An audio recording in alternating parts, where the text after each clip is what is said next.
Hello everyone, हमेशा की तरह आज भी हम लोग सीखने वाले हैं कुछ एडवांस्ड इंग्लिश स्ट्रक्चर्स जिनकी मदद से आप अपनी इंग्लिश को और भी फ्लुएंट और आसान बना सकते हैं। मैं हमेशा की तरह आपके लिए आज भी कुछ छोटे छोटे से स्ट्रक्चर्स लेकर आई हूँ जो आप यूज़ करेंगे तो आपकी इंग्लिश कुछ अलग ही लगने वाली है। सो चलिएगा इस वीडियो को स्टार्ट करते हैं, लेकिन हाँ, लास्ट में दी हुई एक्सरसाइज आप ज़रूर सॉल्व करें ताकि आप खुद का टेस्ट ले सके कि जो आपने पढ़ा है वो आपको कितने अच्छे से समझ में आया है। So guys let's begin.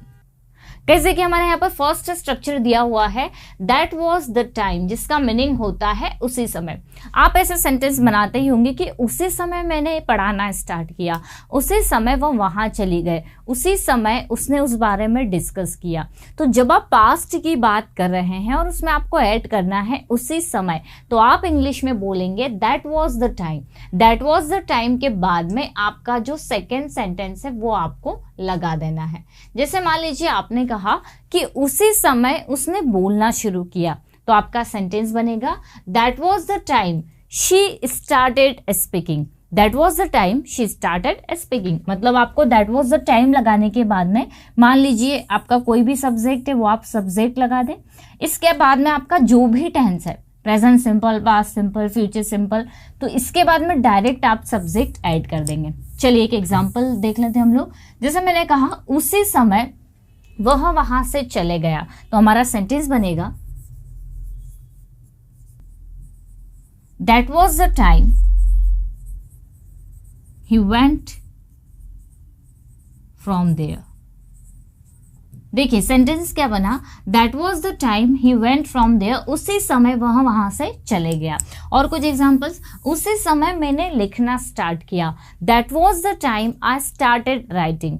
उसी समय उसने डिस्कस किया उस बारे में, that was the time he discussed about that. That was the time he discussed about that. तो आप इसको यूज, देखिए यहाँ वॉज लगा हुआ है तो जाहिर सी बात है ये जो हम यूज करेंगे स्ट्रक्चर, इसको पास्ट टाइम के लिए यूज करेंगे कि उसी समय ऐसे हुआ, उसी समय वो वहां से चली गई, उसी समय बारिश शुरू हो गई। तो आपकी कोई भी कॉन्वर्सेशन है उसमें आ रहा है उसी समय, तो आप वहां पर यूज करेंगे that was the time. Okay, चलिए गाइस आगे बढ़ते हैं। आगे हमारा नेक्स्ट स्ट्रक्चर दिया हुआ है नॉट टू स्पीक ऑफ या फिर लेट अलोन, तो दूर की बात।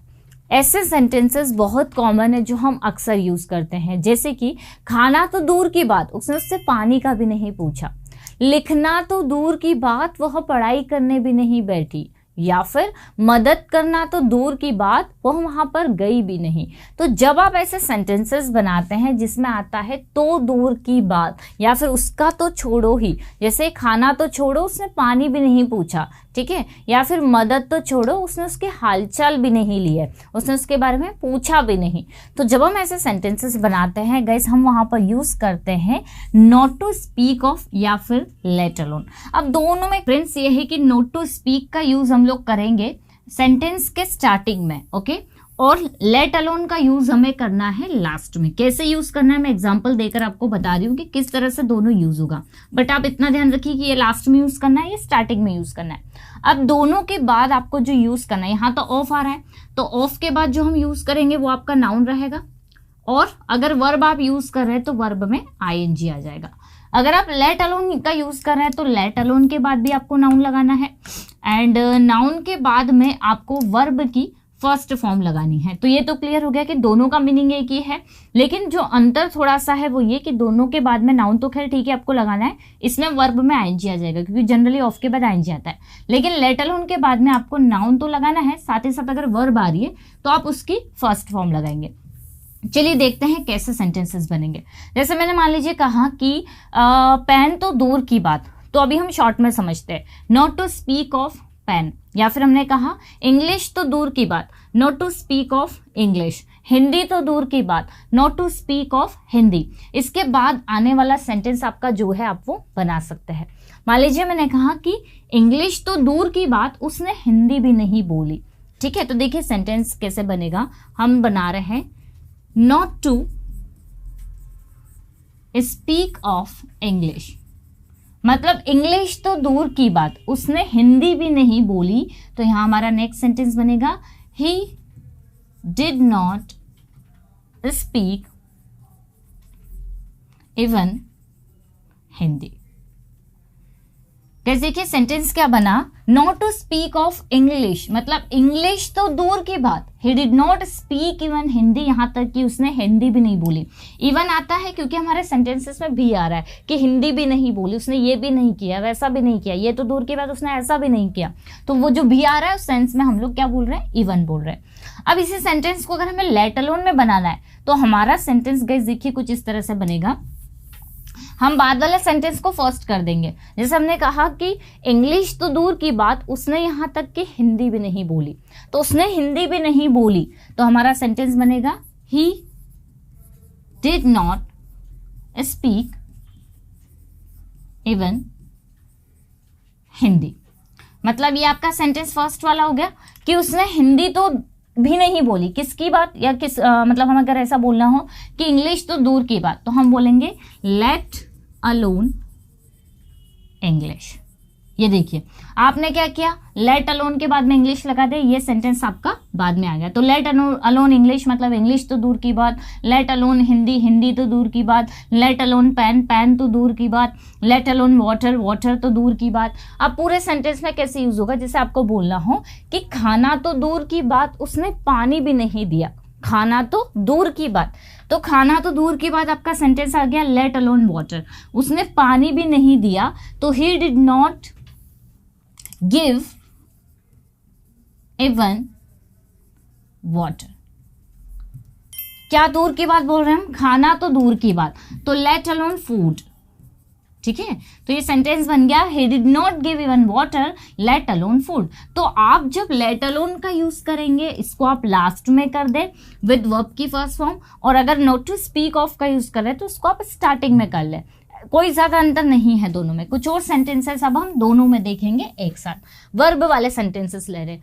जैसे हमें बोलना हो कि इंग्लिश बोलना तो दूर की बात, उसने हिंदी भी नहीं बोली, यहाँ वर्ब आ रही है, तो देखिए क्या होगा, not to speak of speaking Hindi, मतलब हिंदी बोलना तो दूर की बात या फिर इंग्लिश बोलना तो दूर की बात, तो not to speak of speaking English he did not even speak Hindi, या फिर did not speak even Hindi. वैसे ही अगर लेट अलोन में बनाएंगे तो सेंटेंस क्या बनेगा, he did not speak even English let alone speak Hindi. Let alone speak Hindi मतलब हिंदी तो दूर की बात। या फिर मैंने कहा कि पानी देना तो दूर की बात, उसने अंदर आने का भी नहीं पूछा। तो देखिए क्या देना तो दूर की बात, पानी देना तो not to speak of giving water he did not ask even for coming in, मतलब अंदर आने के लिए भी नहीं पूछा।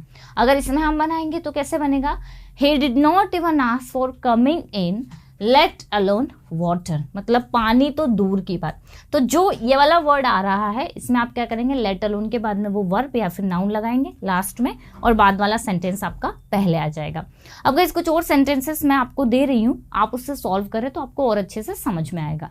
गाइस देखिए हमारा नेक्स्ट स्ट्रक्चर है it makes objective case not, फर्क नहीं पड़ता।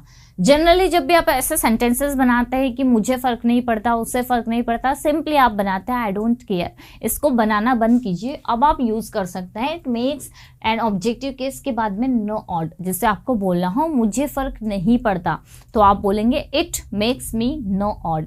आपको बोलना हो उससे फर्क नहीं पड़ता तो आप बोलेंगे it makes him no odd, हमें फर्क नहीं पड़ता, it makes us no odd. Objective case में आपको काफी बार बता चुकी हूं, ठीक है। या फिर हमें बोलना हो राम को फर्क नहीं पड़ता, it makes Ram no odd. इसकी जगह आप अगर नो को हटा देते हो तो ये आपका अफर्मेटिव सेंटेंस बन जाता है। जैसे मुझे फर्क पड़ता है इट मेक्स मी ऑड, उससे फर्क पड़ता है इट मेक्स हिम ऑड, उन्हें फर्क पड़ता है इट मेक्स देम ऑड। तो जब भी आपको इतना बोलना हो मुझे फर्क नहीं पड़ता, उन्हें फर्क नहीं पड़ता, हमें फर्क नहीं पड़ता, तो आप यूज करेंगे it makes objective case and odd का, ठीक है। अगर नहीं फर्क पड़ता ऐसा बोलना हो तो आप नो ऑड लगा देंगे। तो आप आई डोंट केयर की जगह ये वाला स्ट्रक्चर यूज कर सकते हैं और इसके बाद में आपका जो भी सेंटेंस आ रहा है वो आप लगा सकते हैं। गाइस हमारा नेक्स्ट स्ट्रक्चर है subject is am are compelled to V one and object, मजबूर हूं। जब भी आप ऐसे सेंटेंसेस बनाते हैं कि यार मैं वहां जाने के लिए मजबूर हूं, मैं इस काम को करने के लिए मजबूर हूं, मैं मजबूर हूं वहां पर काम करने के लिए, तो जब आप मजबूर होते हैं कुछ करने के लिए तो आपको ये एडजेक्टिव का यूज करना होता है इज एम आर के साथ में, compelled to V1 an object. जैसे आपको बोलना हो कि मैं वहां काम करने के लिए मजबूर हूं, तो आपका सेंटेंस होगा I am compelled to work there. या फिर आपको बोलना हो कि मैं उससे बात करने के लिए मजबूर हूं, तो आप बोलेंगे I am compelled to talk to him. या फिर आप बोलेंगे कि मैं वहां जाने के लिए मजबूर हूं, तो I am compelled to go there, she is compelled to go there, he is compelled to help you, वो तुम्हारी मदद करने के लिए मजबूर है। तो जब भी आपको ऐसे सेंटेंसेस बनाना हो कि मैं मजबूर हूँ, वह मजबूर है, आप उससे बनाएंगे इज़ेमार के साथ में कंपेल्ड टू। यहाँ पर जो इज़ेमार है, अगर आपको पास्ट में बनाना है, आप पास्ट में वॉज वर्ड लगा देंगे। जैसे मैं मजबूर थी, तो I was compelled to work there. मैं पढ़ाने के लिए मजबूर थी, I was compelled to teach. या फिर वह मेरी मदद करने के लिए मजबूर था, he was compelled to help me. तो जब भी आप मजबूर है ऐसे सेंटेंसेस बना रहे हैं, आप वहां पर लगा देंगे कंपेल्ड टू। गाइस, इससे सेंटेंस को बनाने का एक और तरीका है। आपने कंपेल टू तो बोला ही, साथ ही साथ आप जो है इट इज माई, हिज, हर और कंपल्शन का यूज भी कर सकते हैं। कंपल्शन मतलब क्या होता है? मजबूरी। जैसे आपको बोलना हो कि यह मेरी मजबूरी है या फिर मैं मजबूर हूं, आप ऐसे भी बोल सकते हैं। तो आप बोल सकते हैं it is my compulsion to work here, यहाँ काम करना मेरी मजबूरी है। आइडेंटिफिकेशन देखिए, मेरी मजबूरी है, उसकी मजबूरी है, जो भी आप सब्जेक्ट यहाँ पर ऐड कर रहे हैं, ठीक है।